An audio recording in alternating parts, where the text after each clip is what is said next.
1, 2, 3, and we're on. Utah Cannabis Church, episode 4? 4. 4. Yep.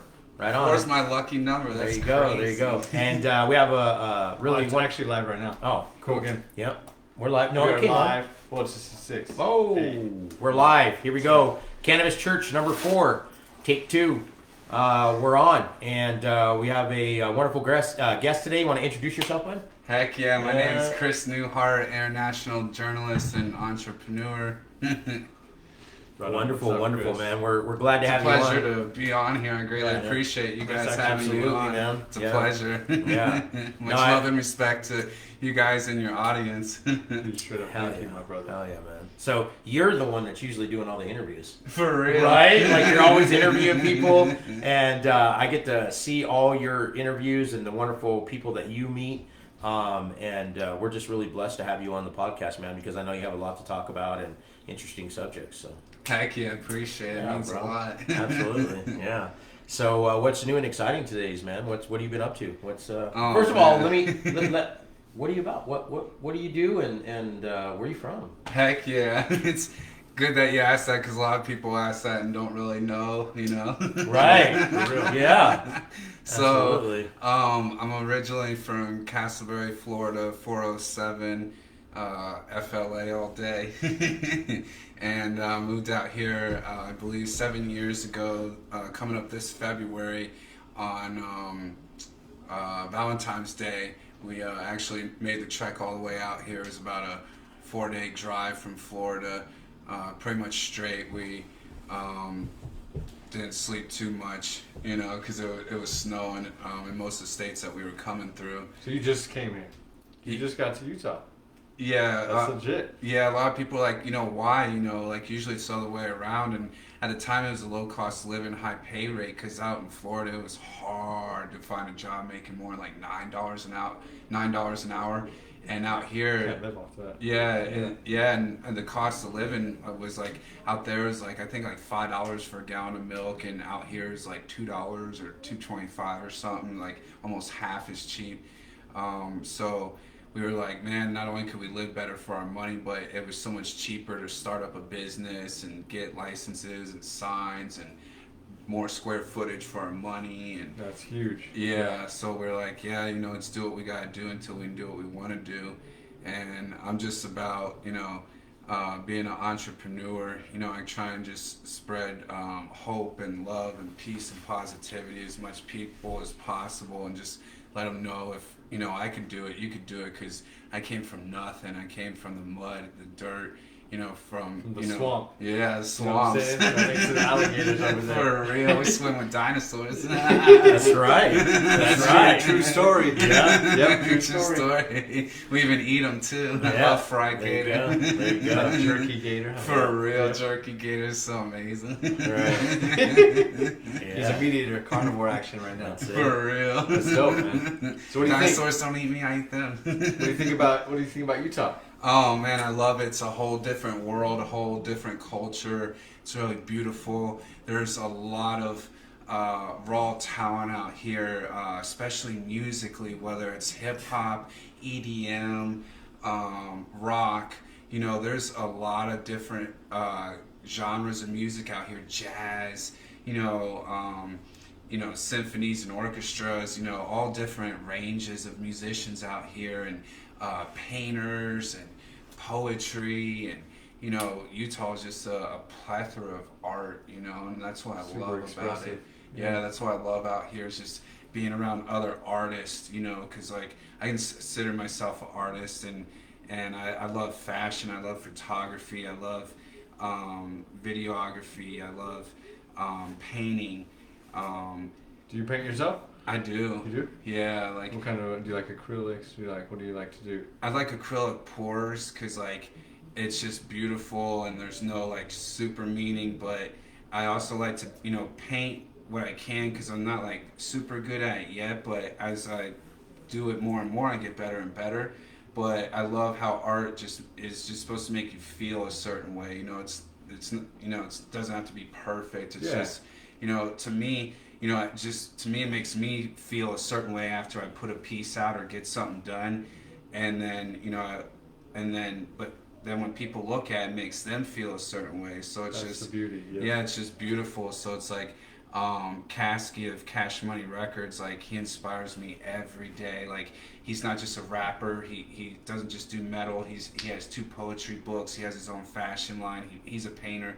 So like, you know, he inspires me to like just be me and do my stuff. So like, Is he the one that brought on Lil Wayne at the beginning? With the block is hot. The block is hot. Is that on his first album? I don't think so, but his the person that brought him on, Birdman, aka Baby Williams, is the one that brought on Lil Wayne, and then from what I understand, Lil Wayne brought on like Drake and Nicki, and so it's like, and I was raised on Cash Money Records since like 1998. And Heck then, yeah, like, we all were, man. for real. I know I was. I was because it was just so different. For real. You know, we were used to like the South music, and you know, I'm a big fan of the South music. You know, like so DJ Screw. Heck My yeah. brother turned me on to him when I was younger, and then of course I just slipped my mind with the Mr. Ice Cream Man. Gosh dang it, who's the other crew from the South? It's just slipped my mind.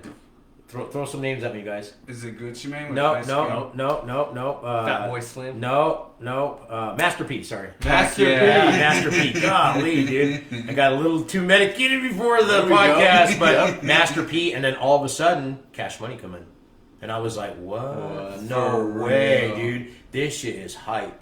For It's real. hype. And so having that kind of feel, but They just took I think- over the industry. They were no. like the Backstreet Boys, Yeah. but of rap. Like, and you know Hip-hop, what? like, They they're came aggressive. hard because like everybody in their crew got down. Everybody. For real. Everybody in the crew got down. 50, 100, Yeah. Everyone's getting down in the video. Right. They all got white tank tops on, big chains. I'm like, But dude, then I again, can't- too- Yeah. I'm gonna go with them too. You know what I'm Yeah. I went to a couple of their concerts at the House of Blues in Florida, and that shit was wild. I almost had a shirt from Lucky. Lil Wayne one time. saying? Lucky. Space for music, bro. So For real. you got to see them before they were like real big famous.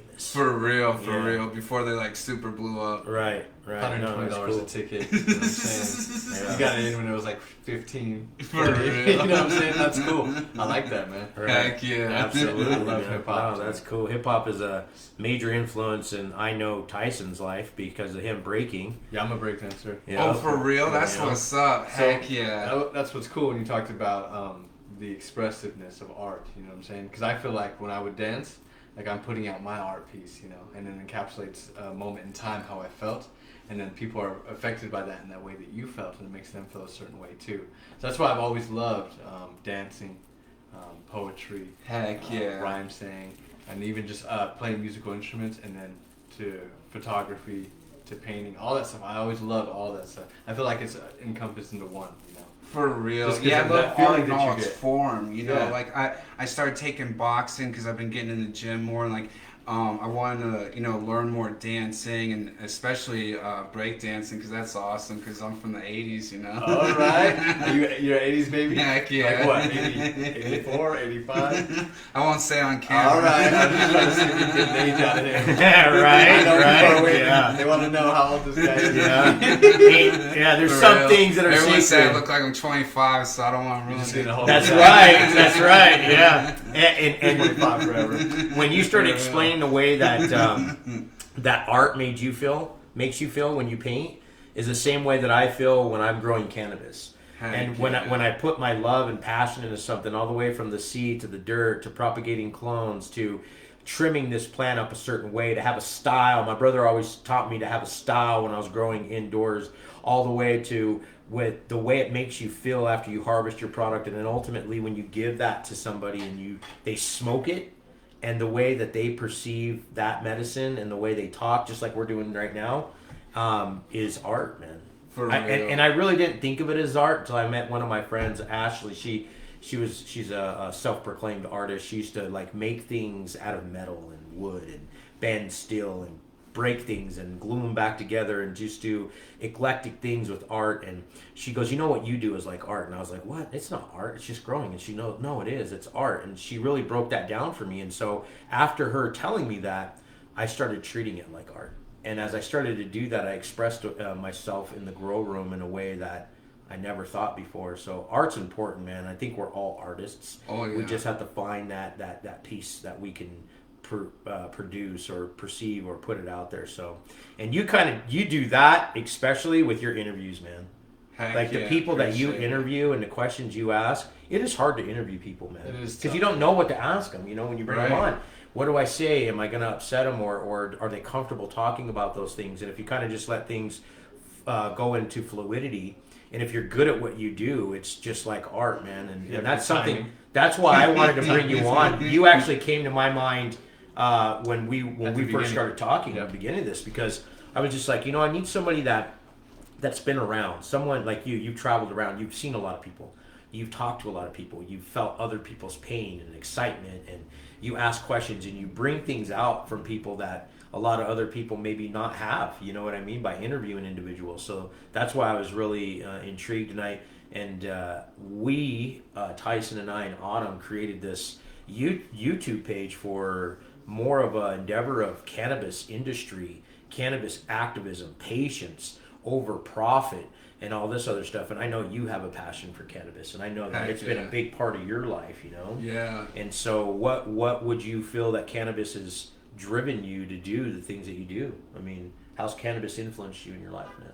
Is what Heck I'm yeah. asking. Heck yeah. So, back in the day, like, I experimented in it, like any kid in high school, you know what I'm saying? Right. And, I think at the time I was doing it, just to, be cool and experiment and stuff like that. But then once I got into it and I started researching it, then I was like, no, this is, medicinal and, actually, like, from what I understood, like, in our brain we have 3 THC receptors, and we don't have like 3 cocaine receptors or 3 heroin receptors or 3 tobacco receptors. So like at the time, scientists are like, how do we dream, or why do we dream, or sometimes we see the future or stuff like that. So I'm like, is it that? Is it the THC receptors or something?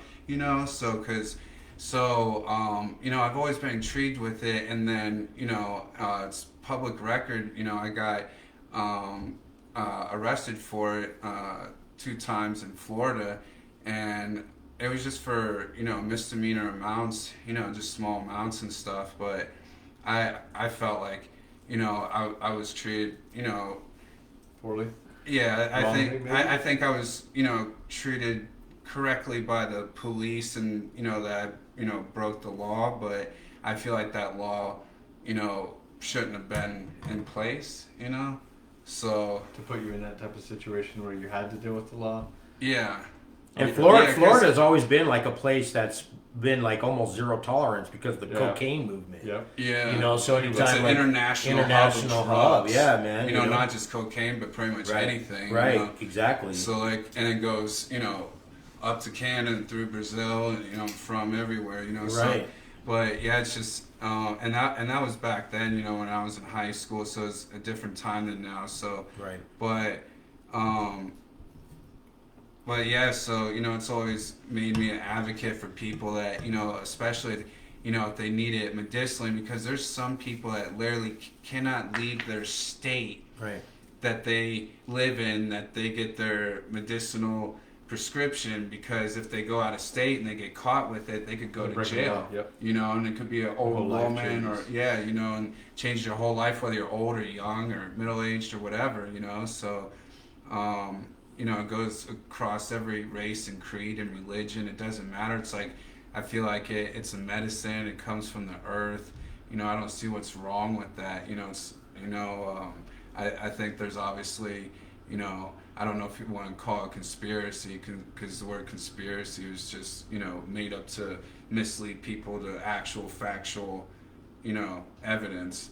I don't really like that word, but there is a history of, that did oppose, big companies back in the day, 4 major families from making money, from newspapers to ropes, so Right. I don't know if that had a lot to do with it, but it has a lot to do with it. I agree with you, you know. And my brother right here has a lot of knowledge. Yeah, I love that. And you know, a lot of people out there, if you're not understanding that one really good book, literature for you guys to acquire, you could get online, is The Emperor Wears No Clothes. And The Emperor Wears No Clothes was a group of individuals, Jack Herrera and a few individuals that were tuned on from that. They're tuned on from these families that secretly control the world and how their perception of the industrial complex lifestyle has pushed the taboo and created these laws that have implicated you and thousands of other people that are getting reversed at this point.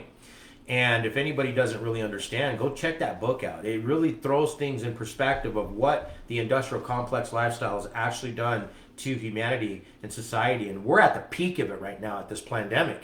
And so with that being said, The Emperor Wears No Clothes. Jack Herrera wrote that book. It's a beautiful book. It breaks it down systematically and shows us not only the evil of the elitists, but then the beautifulness of the plan at the end. And I really love that because a lot of people like to talk about negativity all the time and drama. And people like drama, and that's cool if you dig that. But from every drama and every negativity, we always have to put a positive attitude on it.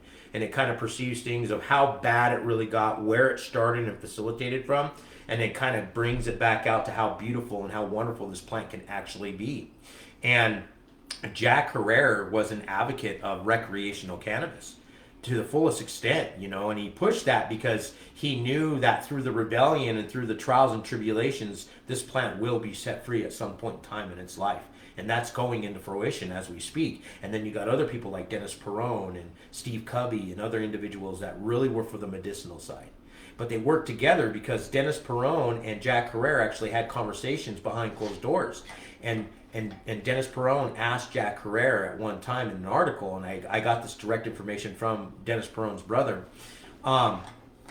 let me focus on medical just for a little bit. Can you step down for, not really step down, but kind of just back off the recreational aspect? Because Normal and Jack Herrera are working together and all this facilitation of recreational cannabis. And I personally have seen the detrimental effects of recreational cannabis in Oregon. How it's just penetrating the people and making them succumb to the government's following and control over the taxation and legalization of cannabis, and it's diminishing the medical marijuana program. And now that we're here in Utah and the medical marijuana program is at its full extent, Dennis Perone asked Jack Herrera, can you just kind of back off a little bit and let me push this medical program? And Jack was like, yeah, man. Yeah, we have different beliefs, but totally. Rock it. And they did that, and it worked, man. Yeah. You know? Now we have both. To me, recreational cannabis and medical cannabis is semantics. There is no difference. It's always medical to me. Right. To me, I don't really see the difference. Right. You know, it helps in so many ways. That's like, especially with pain. You know, like I was an athlete for a while, and you know, had a lot of pain and a lot of injuries. So, you know, I'm sure that's another reason, you know, why I got more into it. You know, when I was in high school, because I did wrestling, I did football, I did baseball for like 13 years, I did basketball for like 2 years, I did wrestling I think for a year or two. Were you trying to get a scholarship or go to college and doing those things? That's a good place to get. Or just busting moves, dude. Yeah. I think I was just trying to stay healthy and be with friends. My plan was when I got out of high school is I wanted to go into the military, and because I did at that time 3 years JROTC Army in high school, and I was on the drill team, and we competed, and we were one of the best drill teams, and it was dope. Like one time we did this SWAT range tournament thing where our local Florida SWAT team trained at, and we went against other drill teams, and our drill team was the fastest, so we got to go through it again. And it was cool. They had a shooting range, and they let us keep some bullets and stuff, and it was cool. But I ranked up really well, and I could have been like a sergeant first class to E3. And then I was like, I still had weed in my system, and I tried to run for. I don't mean to laugh, but that's some you'll see it. I mean, you got to think like that. You know what I mean? Like, still got some weed in my system. I got to go to MEPS.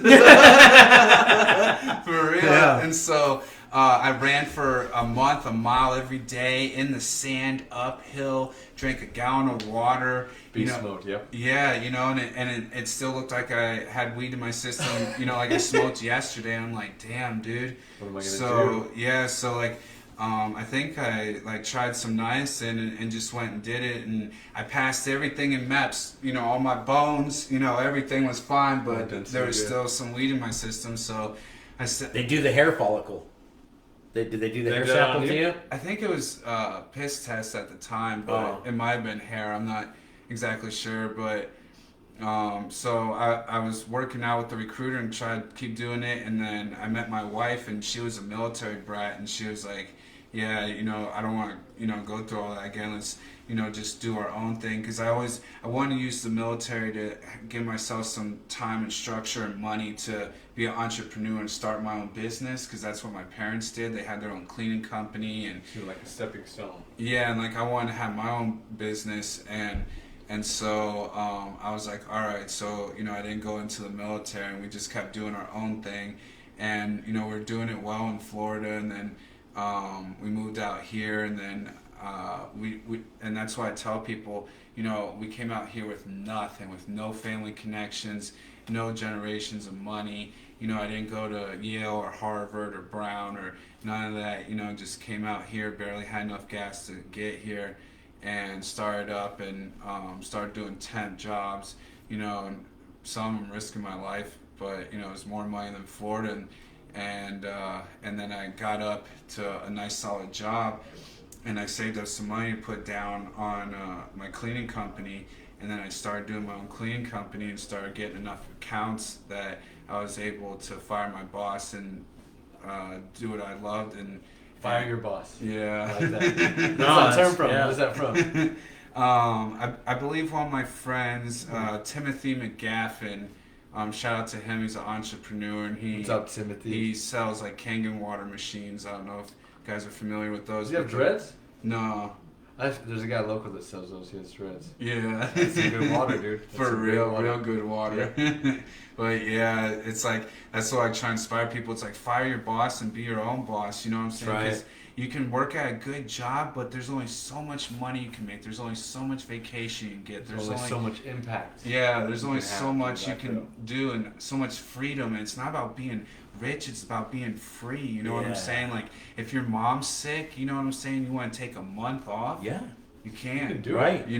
Like, or if you want to, go to, on vacation for 3 weeks instead of 2 weeks, or, or whatever, If you have an idea and you want to run with it, You don't have to- you don't have to go through all these people to say, "Oh, is that okay?" You Yeah. can say, "Oh, Put it in do for your vacation time Yeah, off no and way. all that. No, like, just go do it, so. That's beautiful. Yeah, I think that's what the key about being an entrepreneur is that freedom, and that's what boggles me is, like, in school is that they still don't teach that. They're like, hey, in high school, like, do a test and see what you'd be really good at. Will you be really good at, what kind of job industry, and they try and put you in a job industry, but no one tells you to start your own, empire or your own company or something, Right. So it's like, that's why I try and tell people, the younger the better, because a lot of people don't get into it until they're older and they get fired, or they're retired and they're sitting around. That and was got me, nothing to dude. do. That was me. I got fired, and I was promised a lot of things, and something clicked in my head, and I told my old lady, I was like, I'll never work for another single human being ever again in my life. Just can't do it. I can't do it. And she goes, what are you going to do? And I said, I'm going to start my own business. She goes, you're crazy. You have no high school education. I mean, you dropped out, no college education. You don't know anything about business. And I was like, well, and Neither did I, well, really. and, sometimes like I started feeling like, man, she's really beating me down. She's beating me down. She's giving me every reason not to do it. But was secretly, fueling your she was fire. fueling my fire, dude. Oh yeah. Heck, And I Yep. came back with a vengeance, and that was in 2006, and I started my own window cleaning company, dude. And I Heck made my yeah, own man. money, and I was Heck free, and I yeah. did everything beautiful. you're talking about. For real, I was cleaning, at one time I was cleaning toilets 7 days a week, Right. but I was making I think $50 an hour or maybe a little bit more because I was the CEO and I was doing it myself. But it was your shit. It was my shit, you know what I'm saying? And I was happy, you know, and eventually I was able to start to hire some employees. No pun intended on that. Yeah. Did you get that? See? I'm thinking, dude, yeah. You was running your own shit. It was your shit. I used to joke, I'd rather deal with people's shit Yep. than with people's shit. For You know what real. I'm saying? I'd rather For go real. in and clean some toilets, listen to music, make my money, get in and get out, than have to be at a day job and worry about drama and, I heard Chris did that, I heard he came in late, all that drama. It's like, Right. oh my God, Right. dude, I'm just trying to pay my bills and take care of my family. Like, really? For real, man. Bro, I got enough to worry about. So let me ask you something, not trying to beat off the subject, but do you believe in your heart, or do you believe some way, shape, or form that by you smoking cannabis and you inhalating and taking all this in from the point to where you're doing ROTC and you were trying to work the system, because from what I'm gathering, working the system means that we still want to do what we want to do, but you still have to conform to some kind of thing, you know? Yeah. So do you think that cannabis gave you that intellect or that freedom of thought and mind? Because we talk a lot about the endocannabinoid system, the CB2 receptor and the CB1 receptor, and also facilitating ourselves with the spirituality of cannabis, that when we consume the herb, it reveals us to our true self. And by doing that, it enlightens you and inspires something inside of your body and your brain to push you on to the next dimension of what you truly are here on earth to do. Do you think cannabis had an influence on you in that way? Most You know what I mean? definitely. Yeah. Deep. I think that it had a very positive effect on me. You know, a lot of people are like, oh, it's a gateway drug. You know, no, if you decide to do a drug, I mean, for me personally, you go and research a little bit and see, what's the effects of it? Why, I don't know, maybe some people are willy-nilly and be like, hey, I'll, do whatever, you know what I'm saying? But I would think that most people, before they do it, would do a little research and kind of be like, why would I want to, ingest this into my body?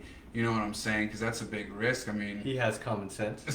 Well, For me personally, I didn't have any common sense. So when I was 12, I smoked marijuana, and then 13, I did marijuana with cocaine on top. and I was like, oh, that's Cocoa cool. Puffs. Yeah. How do I know that? I don't know. I read that somewhere. Exactly. I don't know what did that, Cocoa Puffs and I was like, oh, mean. that's fun. Yeah. Then I started doing psychedelics and stuff at 14, 15. And I never researched anything. I just kept on doing it. And then how did it make me feel? So that you was got- just what I did. Yeah. That was something I did for me. Yeah. But it is smart to have that common sense. So Yeah. fuck up, common sense. Exactly right. Right. But I've So, kind of too that's had true. knowledge at my hands too that, I mean, a lot back in the day people didn't know either. They just had to roll with it and be like, hey, what's acid about? You know what Yeah, I'm what saying? does it Right. do for us? Yeah. And so I mean, it's just, it is what it is. So, but I think marijuana specifically itself, I didn't really see any harm in it. It didn't really make, I don't see. It didn't lead you to other things. Yeah, I wasn't addicted to it, or I remember one time I came to school high, and I was dressed up in my JROTC uniform, and we had an inspection from a colonel from the Air Force that I wasn't expecting. Whoa! So you went from boom to boom. Shit! Whoa! Shit! Yeah. Smell your breath all right. Did you do the common thing? Look in the mirror. Go. Do I look high? You're Watching your face oh Jesus. What? You're like, who just walked in the room? Yeah. Wow. I read my cologne and weed. Oh, And I think that's kind of and that's kind of like where we're getting with this, because a lot of this podcast come from the mentality of Tyson and I and Autumn was really focusing on, there are people out there right now in Utah that are blue collar individuals that have jobs, that do want to work for people, that do want to work in an office, that like that lifestyle. We're not bashing anything like that, but at the same time, they want to come out, man. They want to come out. And I mean, one of the highest forms is the military, right? So you want to serve your country, but you also want to consume this wonderful thing that's been a big part of your life. And so there's a lot of people out there right now that are watching this podcast and that are understanding what we're trying to put together. And it's okay if you're blue collar. It's okay if you wear a suit and tie. It's okay if you clean toilets. It's okay if you're in the marijuana industry. It's all right if you wash windows. You know, it's all right if you used to be a fuck up and you're coming out of the woodwork, and then you finally got your shit together, and then now you have a family, and you're a beautiful person, and you care about other people. And that's kind of like what this podcast. Don't put anybody down. Yeah, you know what I mean? Yep. And people that are out there that are down, we bring them up. For real. You know, we bring those people up, and we really bring into fruition that. So, anyways, it's all about uplifting, like. And that's the thing is like, you know, when that kernel came in, it made me realize it's like, hey, if I'm gonna do this, I gotta do it more responsibly. You know what I'm saying? Like, if I want to be if I want to be in the Army, then you know, I at the time I was just in high school, so it's like I could do this, but don't do it before school. You know what I'm saying? Yeah. Wait till after school, after drill practice, after you know I gotta handle my responsibilities. You know what I'm saying? Then you know.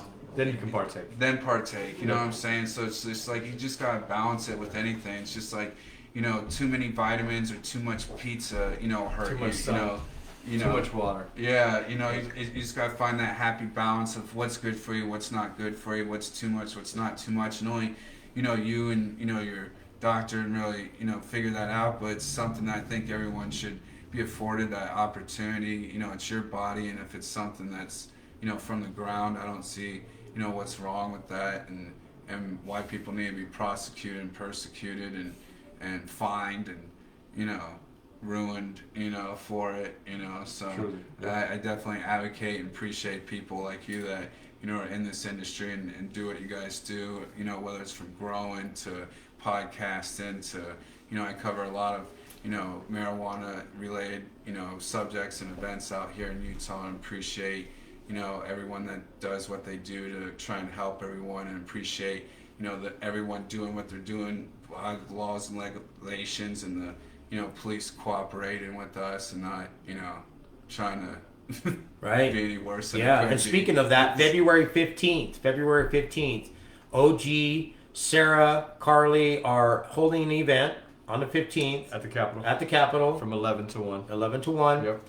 And we need everybody in support. Yep. And hopefully you could be there and broadcast and everyone wear green. Report. For real. Everybody wear green. And we're asking everybody to come out. And Carly had a video the other day that was really important, and she asked everybody. It doesn't matter if we're getting along or we're not getting along, because there's a little bit of animosity sometimes in the marijuana industry, just like any industry, but more specifically, it doesn't matter if you don't get along with the people that you're seeing there. It's not about you. It's about the us. patients. It's all about the patients. And it's all about the people. It's all about the individuals that are like-minded that want to be there. We can all put our shit aside. Doesn't mean that I have to get along with them. It just means that you put your shit aside for just 1 second. We all collectively come together because we have a common goal and to get that going on. So February 15th, everybody, we got to show up. It may be cold, but dress warm. And we can all be there collectively together. And hopefully Chris can be there. Hey, I know you only got a little bit of a time with us, Chris, because you're a busy man. You got a lot of things going on. So nice to have you today. What is up what's new for Chris, man? What's new for Chris? What do you got coming up in the future? Any shout outs? Is there anything that you want to talk about before you split from us? Real quick, show off the clothes real quick. Dude, this guy come correct. I kind of feel all kind of like I want to. I'm just like, what, dude? He stepped out of the car and he was coming down to all the way down to the Spicolis, guys. And if anybody doesn't know what the Spicolis are, the Spicolis, the shoes, the Spicolis. The Spicolis, dude. Look at that. Yeah, dude. Do you guys remember that from Fast Times at Ridgemont High? Yep. When he was so fucking baked and he took the shoe and he took the shoe and he hit it on his head and he goes, "Did you hear that?" And he's like, "What was that?" He goes, "It was my skull." and then he says, and he goes, "What's in this stuff, man?" And then he sits there for a minute. He goes, "Doesn't that give you brain damage?" And his friend goes, "Only if you do too much." So, anyways, but yeah. So what's up? What's up and coming for Chris, man? Heck yeah. I'm just really proud of my Instagram. If everyone could follow me, Chris _Newhart _AKA _Superman.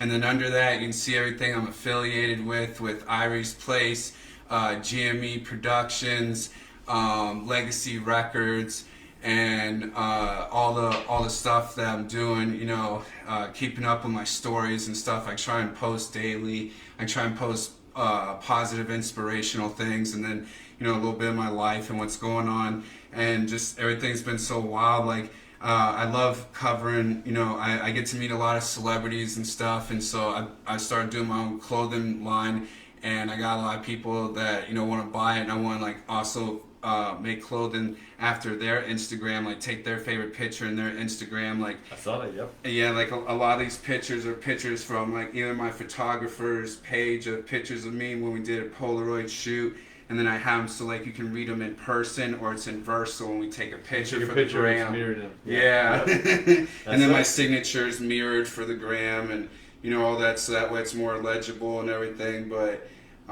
you know, I love using my platform with all the, because I got, like, Nicki Minaj, which is, you know, one of my heroes, and Jackie Chan. Jackie Chan, dude. You just interviewed him, didn't you? Yeah, I actually got crazy, to interview dude. him. I couldn't believe that, because you were like, big things coming, and then all of a sudden I seen Jackie Chan. I'm like, what the?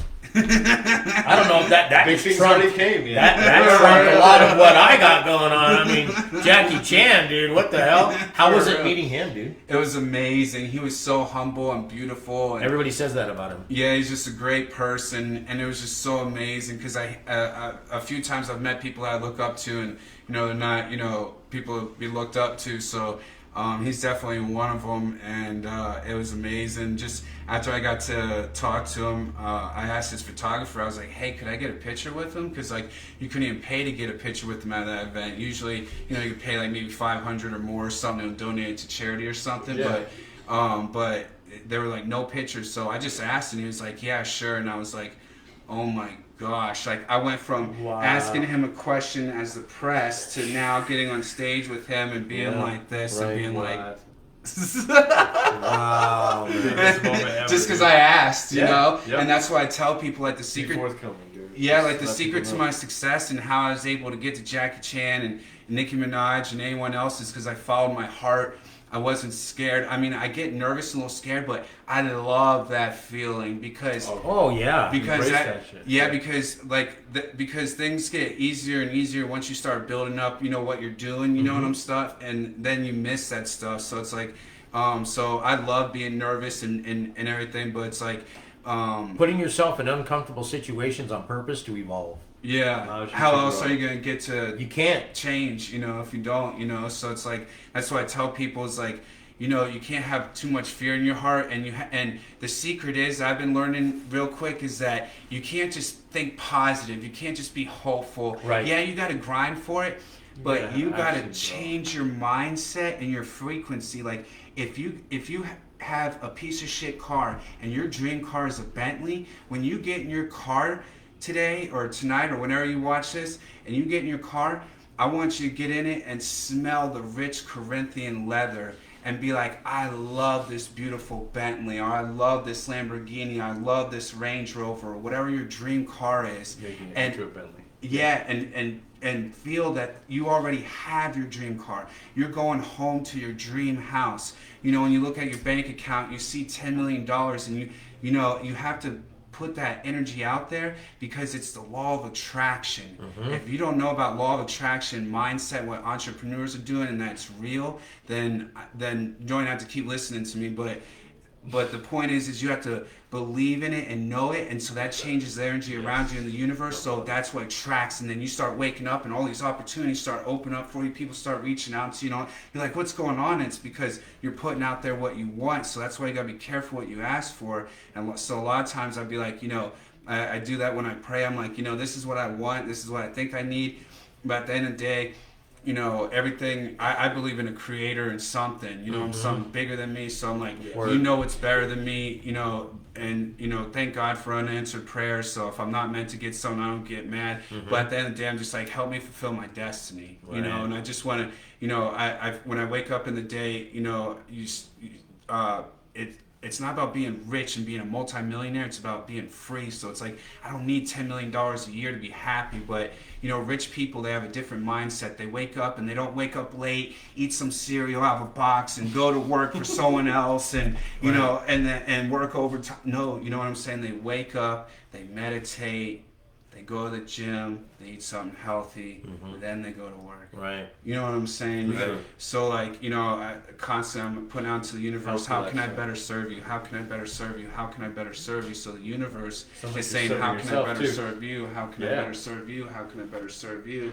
So, you know what I'm saying? You gotta just drop the ego. And it's like, I don't care about being famous or being rich or, you know, all that. I just want to have enough money then take care of myself and my family and my animals and travel. I think travel is the best education. You get to meet different And you cultures. like to have an impact, my brother. Oh yeah. You're having an impact, you know. Appreciate I it. don't know if you're trying to have an impact, if that's like part of what you want to Yeah, do, like, but you are having an impact. Yeah, like cool. at the end of the day, like I want to change the world, even if it's in a small way. And I feel like it's just, you know, being the example that I want to be, and it's beautiful because like I was scared to talk about my trauma and like, you know, how my biological father, you know, beat me when I was a kid physically and mentally. Been there. Literally. Yeah. That was me too, bro. Heck yeah. Me too, every day. And ever since I came out of bed, people have been reaching out like, hey, me too, me too. Yep. You know, it's just been a beautiful bridge the thing. gap. Yep. Bridge You the know, gap. Because you're not the Yeah. only one, You man. let people know that you're there too. You know, you're not the only one. Yeah, and like one of my friends was like, yeah, you did in the interview, he's like, you didn't sound like a victim, he's like, you sound like a survivor, and Yeah. you know, and it's just like, you know, and it's just beautiful, you know, it's like to not be scared, you know, and it's just like, you just gotta follow your dreams because anything is possible, especially nowadays, even during the pandemic. Yeah. Don't stop. You know what I'm saying? I mean, this is the biggest transfer of wealth in human history. Yeah. You know what I'm saying? And I feel like anyone can kind of get in on it if you start learning, you know, trading Forex and stocks and stuff, because that thing's like always there. It's never going to go anywhere. You buy in when it's low, you sell when it's high. It's not that hard. Seen that, dude. You know what I'm I've saying? seen that, dude, and that's the way it is. And then Well, that way judge you of get it. that money in, you're self-funded and you're not reaching out hoping someone believes in your show and looking for sponsors That's and right. commercials and Waiting for you your can stimulus, you can just stay you know what I'm saying? Because you get a big-time sponsor like Pepsi that wants to give you $10 million, then they're going to start kind of telling you wear Pepsi shirts and Yep. and drink Pepsi, you know, Yep. so Yep. you know, Pepsi and, here, and whatever You can else say they this, want but to you do. can't say that. One Yeah, thing that's you really know, big so- right now is censorship. Yeah, censorship. Yeah. Censorship is really huge, and that's something that We're we're gonna go. actually fighting for Yep. right now. Yeah, so it's like if We're going over. We will not be censored. Yeah, For real. we have to cut this one a little bit short. Oh, okay. He's got another Yeah. interview he's got to do. Yep. He's a busy man. He's a busy man. But So thank you listen, for man, sharing Chris. all this, for real, I really definitely appreciate would love you. to come back. Thanks for you leaving know. us with that. Exactly what you just said right there is probably one of the most permeating things I was hoping that this podcast would do. So I just really appreciate you and what you're doing, and it was really important to bring on an individual that is like-minded. And you know, people say you got to get this person on, get this person on. I'm like, yeah, well, what about this guy? Well, who's that guy? I'm We're gonna about tell to you. find out. I'm gonna tell you. Yeah. I'm gonna tell you because I know you're gonna do big things, and I know that you are here for a purpose, and I just appreciate you, man. Appreciate it. It For means sure. a lot, brother. Yeah. Appreciate everything that you guys are doing. Yeah, absolutely. Lot of Appreciate gems, yeah, y'all. for sure, brother. Heart to heart. Yeah, absolutely. For Absolutely. real. Appreciate you big time, For man. real. Appreciate you guys. Yeah. And thank you, everyone, your Yeah. audience and everyone. And like, share, subscribe, and comment on all their stuff. And